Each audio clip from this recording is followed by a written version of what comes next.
Oi, minhas únicas. E aí? O que andas fazendo? Nossa, calma, calma. Vou ouvi-las. Primeiro uma, depois a outra.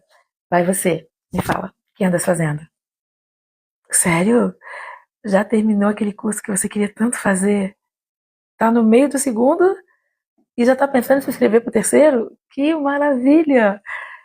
Ah, não procurou mais? Isso. Sarou? Tá curada? Eu não falei pra você que passava? Passa. Cada um no seu tempo, mas passa. E pelo que eu tô vendo, a autoestima está elevadíssima, né? Uhum, mudou todo o estilo, cabelo, look. Que bom. Fico feliz por você. Continua assim, agindo da forma que você agiu.